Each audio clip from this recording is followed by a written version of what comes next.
Time to study YouTube channel में आप सभी का एक बार फिर से स्वागत है। हम लोग भौतिक विज्ञान का जो सीरीज चला रखे हैं घटना चक्र से, आज उसका ये 10वां क्लास होगा, सॉरी 10वां प्रैक्टिस सेट होगा। इस चैप्टर का नाम है विद्युत धारा, है ना। विद्युत धारा से रिलेटेड अब तक एग्जाम में जितने भी क्वेश्चन पूछे गए हैं, हम लोग सारा यहाँ पे डिस्कस करें, है ना। ठीक है, फिर स्टार्ट करते हैं। आज का पहला क्वेश्चन है, एक एक एक 100 वाट की बिजली का बल्ब अगर 10 घंटे तक जलाया जाता है और 5 रुपए प्रति यूनिट की दर से अगर विद्युत खर्च होगा, तो कितना खर्च होगा 5 रुपए प्रति यूनिट के हिसाब से। देखिए, इसको कैसे निकाला जाता है। देखिए, 1,000 बल्ब है ना, 1,000 वाट का बल्ब जल रहा है ना, कितना घंटा जला, तो 10 घंटा, इससे इंटू कर देते हैं। 10 घंटा कितना हो जाता है, तो ये हो जाता है 1,000। 1,000 क्या होता है, वाट घंटा हो जाता है ना, वाट घंटा हो जाता है। इसी को क्या कहते हैं, इसी को कहा जाता है 1 किलो वाट, है ना। 1 किलो वाट घंटा इसको ही कहा जाता है। और 1 किलो वाट घंटा इसको तो क्या होता है, 1 यूनिट होता है ना।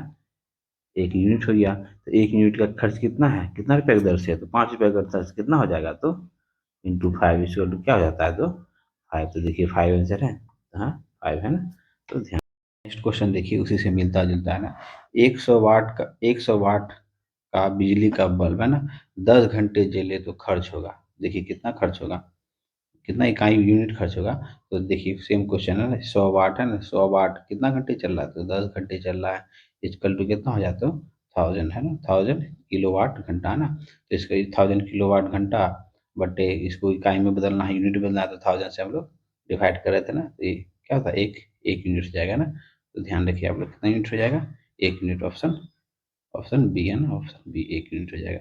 उसके बाद नेक्स्ट क्वेश्चन है, 1 किलोवाट घंटा का मान होता है, इसको याद कर ध्यान में रखिएगा ना। 1 किलोवाट घंटा का मान क्या होता है, 3.6 इंटू 10 टू पावर 6 जूल, है ना। ध्यान, बिजली की खपत का बिल है ना, किसके मापन पर आधारित होता है, तो बिजली की खपत का बिल जो आता है, तो किसके खपत मापन होता है, तो किसके, तो वाट के, मतलब किसके होता है, तो वाट ही वाटेज दिया हुआ है ना। इसमें क्या ना, विद्युत का जो बिल होता है किलोवाट प्रति घंटा के मापन पर आधारित होता है ना।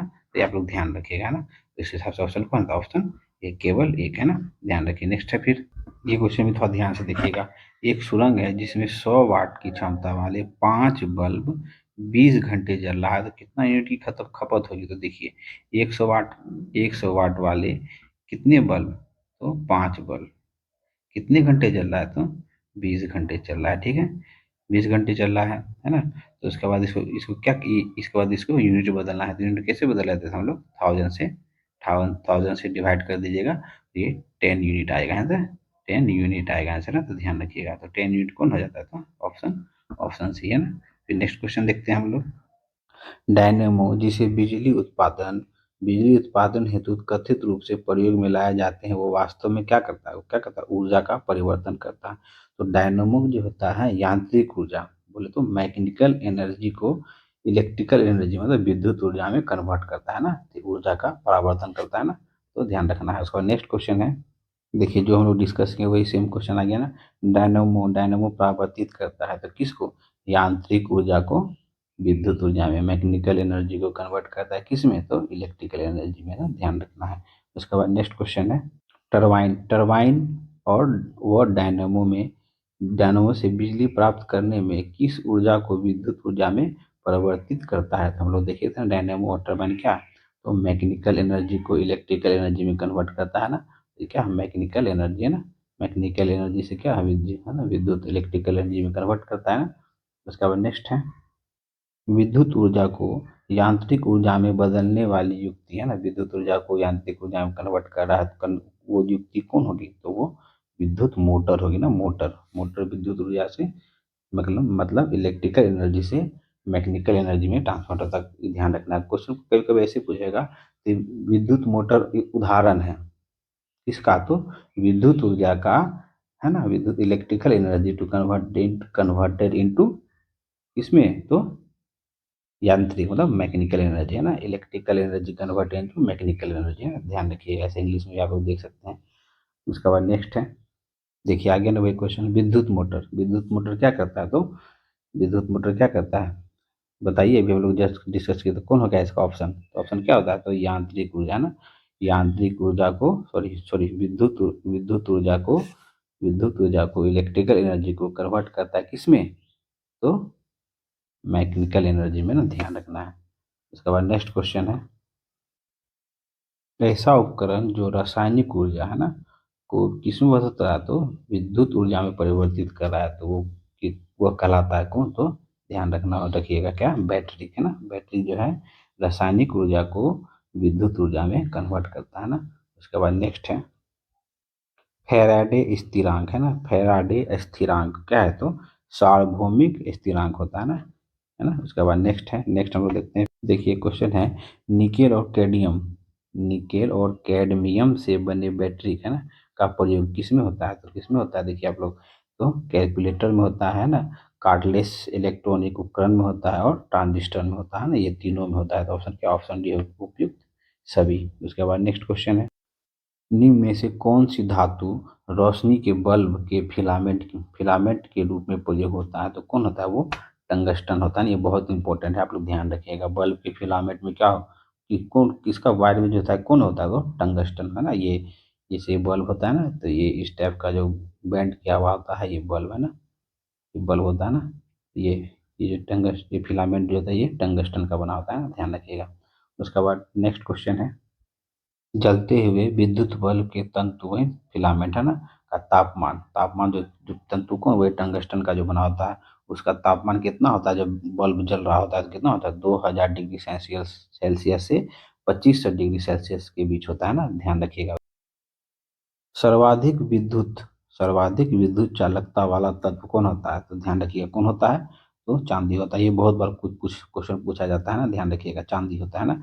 उसका बाद नेक्स्ट क्वेश्चन है, निम्नलिखित में से कौन विद्युत का अच्छा सुचालक है? तो सुचालक ऑप्शन सी में है दिया हुआ है, कौन है? तो चांदी है ना, ध्यान रखिएगा।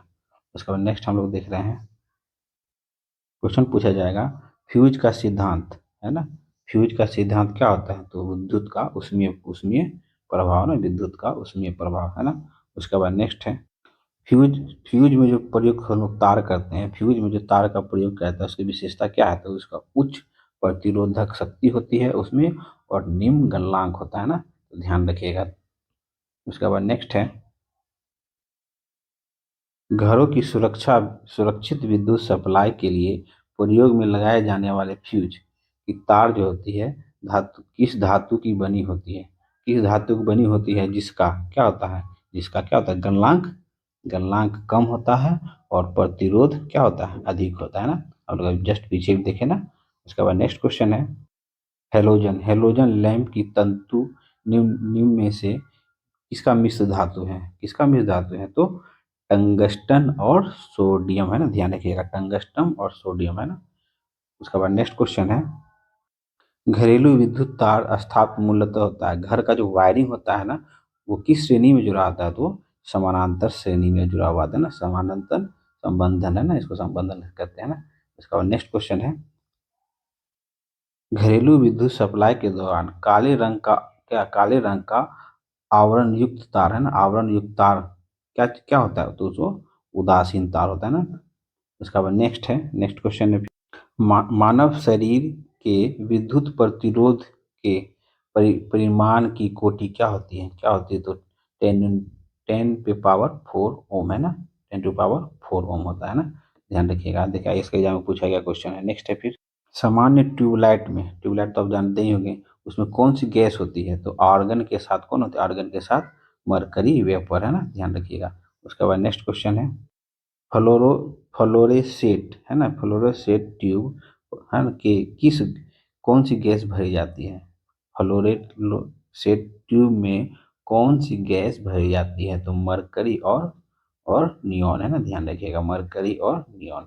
उसके बाद नेक्स्ट है, देखिए विद्युत बल्ब के अंदर कौन सी गैस भरी जाती है? तो विद्युत बल्ब का हम लोग देखे थे ना, ये कौन सा तार होता है? आप लोग बताइए, सॉरी तंतु बोलते हैं इसको, तो ये टंगस्टन का बना होता है। उसका बल्ब के फिलामेंट अंदर में कौन सा गैस भरा जाता है उसके बारे में पूछा है, तो वो गैस भरा जाता है ऑर्गन है ना, और नाइट्रोजन भी भरा जाता है। तो ऑर्गन ऑप्शन में नहीं है, नाइट्रोजन भी नहीं है, तो इसलिए ऑप्शन क्या हो जाता है? ऑप्शन उपयुक्त में से कोई नहीं। तो ध्यान रखिएगा आप लोग कौन कौन गैस भरा, एक तार में बहती विद्युत धारा एवं विभवांतर के प्रत्यय दोनों को क्या दुगुना बढ़ा दिया जाए तो विद्युत शक्ति क्या हो जाएगी, विद्युत शक्ति क्या हो जाएगी, तो 4 गुना हो जाएगी, है ना। इसके बाद नेक्स्ट क्वेश्चन है, ट्रांसफार्मर प्रयुक्त होता है, ट्रांसफार्मर प्रयुक्त होता है, क्या होता है, तो एसी वोल्टेज का उपचयन या अपचयन करने के लिए, एसी वोल्टेज का उपचयन या अपचयन करने के लिए ना, ध्यान रखिएगा। उसका भी नेक्स्ट क्वेश्चन क्वेश्चन पूछेगा, मोबाइल चार्जर होता है, तो मोबाइल का चार्जर क्या होता है, तो एक अपचाई ट्रांसफार्मर होता है ना, एक अपचाई ट्रांसफार्मर। उसके बाद नेक्स्ट क्वेश्चन है, प्रत्यावर्ती धारा किसके लिए उपयुक्त नहीं होती है, किसके लिए उपयुक्त नहीं होती है, तो स्टोरेज बैटरी को चार्ज करने के लिए उपयुक्त नहीं होती है, बाकी इलेक्ट्रॉनिक मोटर चार्ज करने हेतु, है ना, विद्युत शक्ति संचालन हेतु, इलेक्ट्रॉनिक स्टोरेज को गर्म करने हेतु प्रयोग में होता है। तो किसमें नहीं होता है, तो स्टोरेज बैटरी को चार्ज करने में नहीं होता है ना। उसके बाद नेक्स्ट क्वेश्चन है, प्रत्यावर्ती धारा को क्या दृष्ट धारा में परिवर्तित करने वाली युक्ति को कहते हैं, तो क्या कहते हैं उसको, रेक्टिफायर, क्या कहते हैं, रेक्टिफायर, है ना, ध्यान रखिएगा। उसका नेक्स्ट क्वेश्चन, नेक्स्ट क्वेश्चन बहुत अच्छा क्वेश्चन, देखिए, निम्नलिखित में से कौन विद्युत खपत को बढ़ते क्रम में प्रदर्शित कर रहा है, विद्युत जो खपत हो रहा है किसमें कितना कितना हो रहा है, कौन सबसे कम से सबसे अधिक की ओर बढ़ रहा है, ये ऑप्शन को चूज करना है। देखिए, सबसे कम किस में हो जाता है, तो सबसे कम इनमें ऑप्शन के हिसाब से तो सबसे कम पंखा में होता है, उसके बाद टेलीविजन में होता है, उसके बाद विद्युत प्रेस आयरन में होता है, उसके बाद इलेक्ट्रिक केटली में होता है ना। तो ये ऑप्शन सी हो जाएगा ना, ये क्रम सही दिया हुआ है ना। उसके बाद नेक्स्ट क्वेश्चन देखते हैं और लास्ट क्वेश्चन, पृथ्वी के चुंबकीय क्षेत्र का कारण है, क्या है, तो भूक्रोड के अंदर की चक्कर धारा है ना, ध्यान रखिएगा। तो ठीक है फ्रेंड्स, यहीं तक था आज हम लोग का जो ये जो चल रहा है साइंस साइंस का जो फिजिक्स का जो सीरीज चल रहा है घटना जग से रिलेटेड। फिर मिलते हैं नेक्स्ट वीडियो में। हमारा चैनल को अगर पहली बार देख रहे हैं तो लाइक करें, सब्सक्राइब करें, फ्रेंड लोग के साथ शेयर जरूर करें। Thank you friends, thank you for watching.